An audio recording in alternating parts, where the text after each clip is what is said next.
What's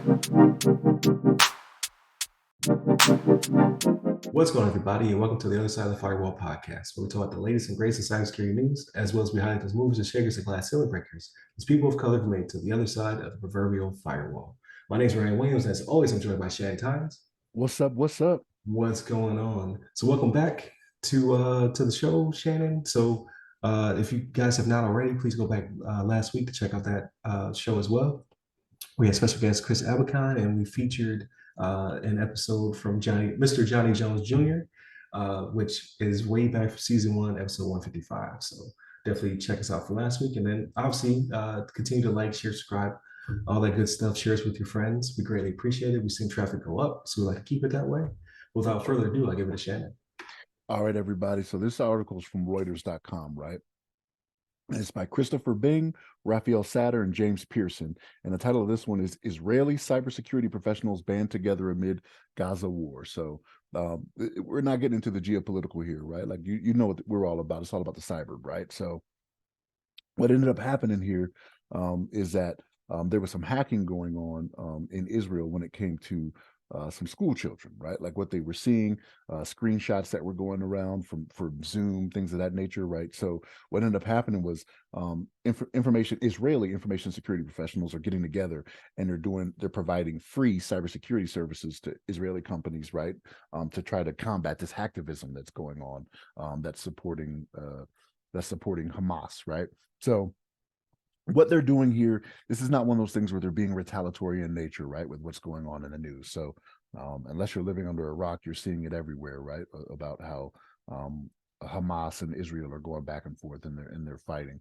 But what they're trying to do here, right, is they're just trying to keep some services up and running, like school services for Israeli families that are falling victim to hacktivism, right?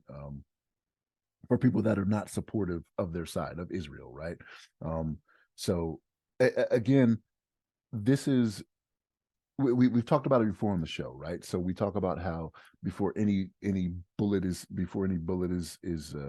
shot, any tank rolls in. We talked about cybersecurity, and we talked about how people are going cyber warfare is how it's all going to start out, right? So we're a little bit over a week now into this conflict, and we still have cybersecurity issues to where they're still using it, for disruption, right? So it's not just we do this and then roll in with tanks. It's like we do this, we roll in with tanks, and then we continue with this, right?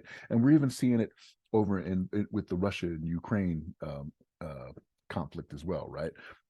Cybersecurity plays a major role in this, but again, these Israeli companies, they're trying to keep disruption from happening and keep children in school, right, remotely, right, because they're not sending the children out in public to the schools, right, because it's dangerous right now.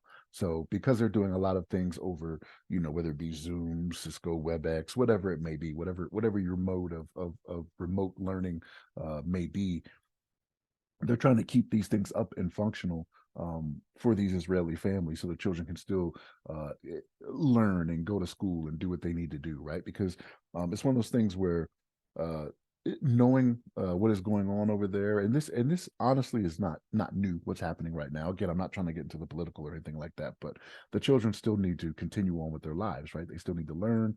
They still need to have something else to think about other than bullets they may be hearing, bombs going off, things of that nature. So yeah, so that's what they're doing here, is trying to keep everything up and running and make it to where the children are still getting the education that they're so entitled to. So Ryan, what's your thoughts on this? Yes. So digging a little bit deeper into the article, I saw that there's a lot of gaps on the cybersecurity front from a private and public works type situation, right? Because a lot of the Israeli forces are called upon from they're being activated basically. I don't I forget exactly how it's described, but like you have professionals who are in this space, right, cybersecurity space, and what have you, who have daily jobs where they're there to defend or protect the networks, things of that nature, but then they're called in to be whatever else in the military, so they can't do two jobs at once. So it's interesting to see that it's kind of like a clinic is being stood up, right? Like you have all of these members kind of banding together to, like you said, continue to protect the kids so they can go to school, protected from hacktivism, so they're not seeing anti-Israeli things, pro-Palestinian things, like just being swept up in all of the geopolitical ness of it, right? Like to allow them to continue to go to school, to do their thing. But then this is also spilling out into the community as well. So kind of like when we talked about the RIT episode from last week, where Google is funding RIT to do their cybersecurity clinics, is somewhat similar. But I think a lot of this is going to be volunteerism as opposed to being paid work, right? Like just people who want to ensure that billboards don't become hotspots for activism, that traffic lights and things of that nature are not hacked, public works are not hacked, water supplies, things of that nature. Like just to trying to support from a defensive way. So there's no offensive cyber in this case being had. Even in the article, it discussed about using uh, being patient and not kind of rushing in to retaliate in the same way, right? Pushing out the opposite word, the anti-Palestinian and pro-Israeli, signage and things of that nature on the other side of the house. So it's like, hey, we need to be restrained. Just let's go and defend ourselves and make sure we keep the lights on, basically, because their power grids are getting attacked, water's getting attacked, things of that nature. Just as we saw in Ukraine, Russia situation. So it's very interesting to see the I guess the more intricate sides of cybersecurity in this regard because of the wider situation, right? The war that's being raged, and now you have people having to come in and kind of put their fingers in the holes that are popping up from a civilian standpoint when it comes to industry, banking, things of that nature. So yeah, it's definitely an interesting article. Uh, I think we saw that somewhat similar when it came to the Ukraine-Russia situation, and then just asking people to have restraint. So in that case, we talked about with the Russia-Ukraine one, you had people from the States and everywhere else also kind of adding fuel to the fire. So I didn't see much of that in this article, but I do like that they asked for restraint, right? This is a defensive operation, not an offensive one that'll be handled by the military. So because they've had parents go to them and ask that, right? Like be like, hey, let's do something different. Let's go after them. And they're like, no, that's not our intention here, right? Like we want yeah, it's no hacking back, basically. right. Yeah, there you go. So yeah, very very interesting article. I'm sure a lot more will come of this, especially as we saw the like I keep wanting to say post Ukraine Russia, but it's still happening, right? Like it's still the war is still being raged.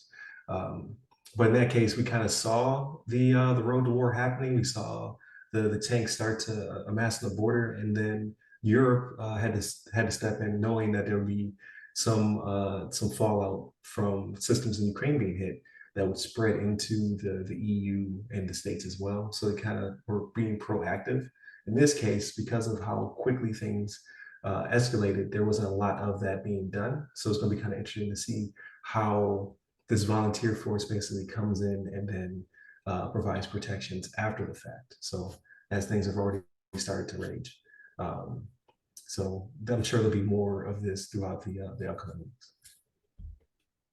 But with that being said, please continue to tune in. Please like, share, subscribe, all that good stuff, so we can continue to spread the show to your nerdy friends and those who are interested in this type of not really journalism, right? Like somebody wrote this article. We're just talking over top of it, provide our commentary. But if that interests you, please continue to like, listen, and share all that good stuff.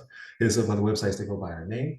Give me a person. I'm at RY Security Guy. That's RY Security Guy. You can find me on LinkedIn, Clubhouse, Twitter, and Threads. Stay safe, stay secure.